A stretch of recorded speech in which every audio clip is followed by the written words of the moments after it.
Символ города воинской славы в Гатчине лучше воспринимать как очередную святую легенду, говоря языком министра культуры Владимира Мединского. С 220-летней историей пригорода Петербурга мемориал имеет мало общего. Вот, например, барельеф, посвященный авиации. В заголовок вынесено название «Гамаюн».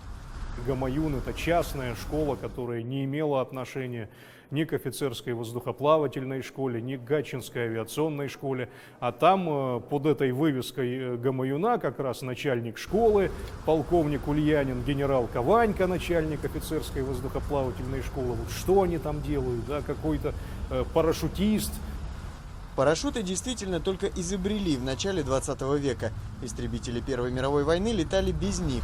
В том числе штабс-капитан Евграф Крутень. Его, кстати, скульпторы повысили до звания полковника. Я впал просто в шоковое состояние, особенно когда я увидел барельеф, касающийся лейб-гвардии Кирасирского Я Величества полка, где масса ошибок и непонятностей. Вместо имени Гатчинского полка в бронзе отлито название части, которая была расквартирована в совершенно другом городе, в Царском Селе. Но что самое удивительное, так это фигура кирасира. На нем вообще форма французской армии. Историк Евгений Юркевич на 16 барельефах насчитал больше 10 ошибок. Все описал в письме и еще 1,5 месяца назад отправил главному архитектору Гатчины.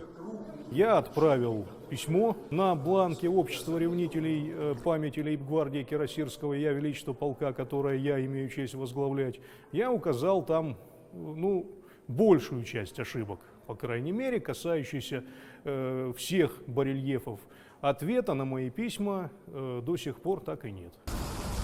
Добавим, на памятнике совсем нет упоминаний об императоре Павле I, а Гатчина была именно его резиденцией. А еще город-колыбель для лейб-гвардии артиллерийского батальона, впоследствии первой гвардейской артиллерийской бригады, лейб-гвардии егерского полка, лейб-гвардии казачьего полка. Вместо их изображений в бронзе запечатлели ополченцев Отечественной войны 1812 года. Об их роли в истории точно можно поспорить, ведь Наполеон даже близко не подошел к Санкт-Петербургу и его пригородам. За последние 10 лет по указу президента в России звание городов воинской славы присвоили почти 50 населенным пунктам. Возможно, после случая в Гатчине историкам и чиновникам стоит внимательнее присмотреться к оформлению символических стел. Юрий Баранюк и Александр Глебов. Настоящее время. Гатчина, Ленинградская область.